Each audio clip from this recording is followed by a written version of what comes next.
Hi, my name is Julie, and I'm a book person. I love books. You probably know this. I've probably talked about it before. I love making books. I love reading books. I am a book person.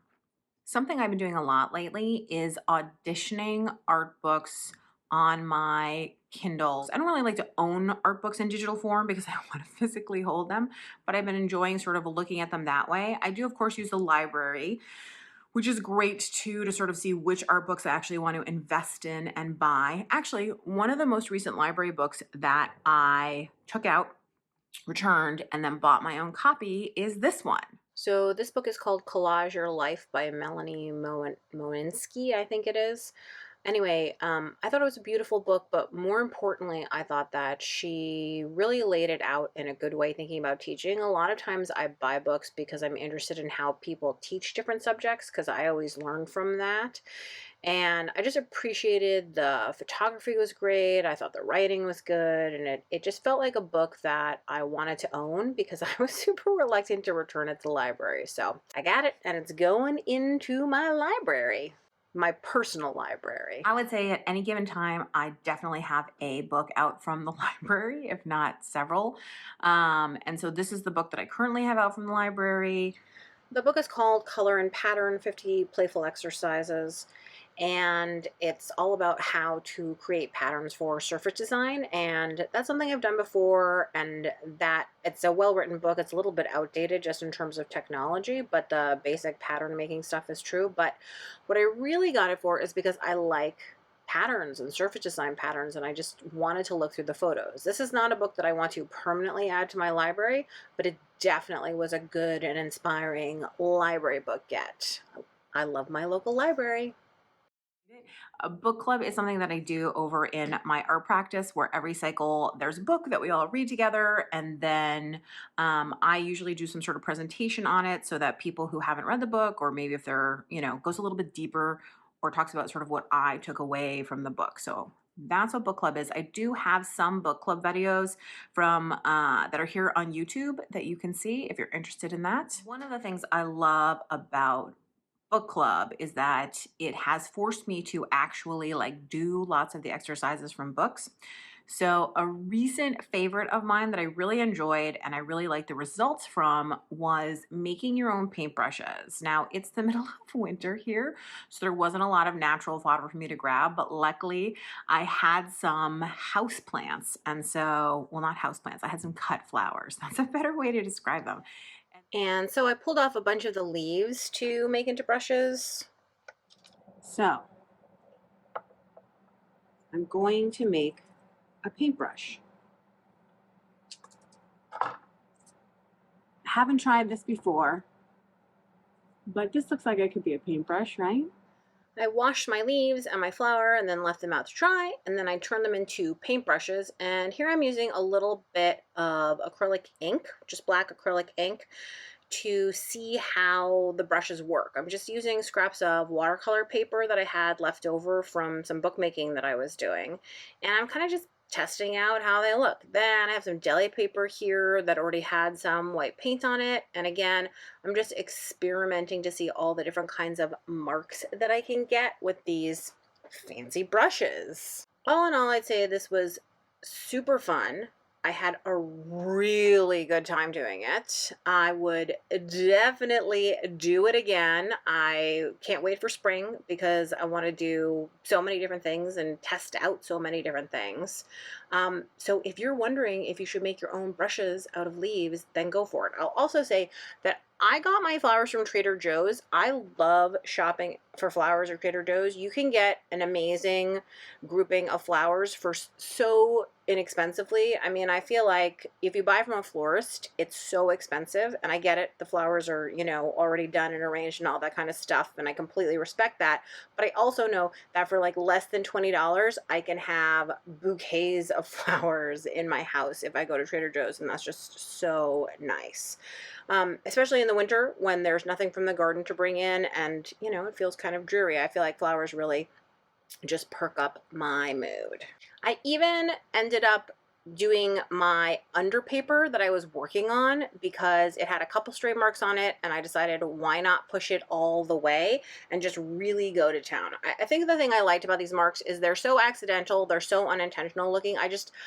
This is something that I definitely couldn't do with a traditional paintbrush, and I love having that variety now in my collage stash. So I cut some samples of the different papers that I made using my little handmade brushes. This worked out a lot better than I thought it would. I really like a lot of these papers, and I can see using them in my collages. I mean, this, I think it's amazing how it turned out. So this is definitely an experiment I'm gonna try again. It was lots of fun. Another thing from that same book is that there was a suggestion to paint with coffee or tea. And so I tried that out. That one I liked less. It might be because I am not a huge watercolor user and I think it's very adjacent to watercolor, but it didn't speak to me in the same way. I wasn't like, "Oh my gosh, I can't wait to do this again." Or maybe it's because I've already in the past painted with coffee and tea. I don't know. I didn't love it. It was fun. I'm glad I did it. Glad I tried it. Probably not something I'm going to do a lot in the future. The thing I actually ended up enjoying the most was painting the coffee onto just an empty tape roll that I had and then stamping with it. I suppose I also could have just painted on the bottom of the cup or let some coffee run down, but I guess there's just something about those, kind of messy circles that just really, really appealed to me. So but that again is like I didn't need coffee to do it. I could do it with, walnut ink or something else, and then I wouldn't have to worry about anything about permanence or I don't know. This just didn't work for me, and that's okay. But that's one of the reasons to read a book and to find things, to try things and see whether or not you're going to like them. Store. My local thrift store is awesome. It is a charity that actually supports a charity. A lot of thrift stores, in case you didn't know, like Savers is actually a for-profit corporation, and the CEO makes millions of dollars off of your donations. Salvation Army has a lot of problems. Like there are a number of organizations that it's like the thrift stores are problematic, shall we say. But my local little thrift store actually supports an animal shelter, and the staff there are so nice, and there's a lot of turnover and stuff, but man, they take their art super duper seriously. There's always interesting art, but it is always priced out of my budget at the moment.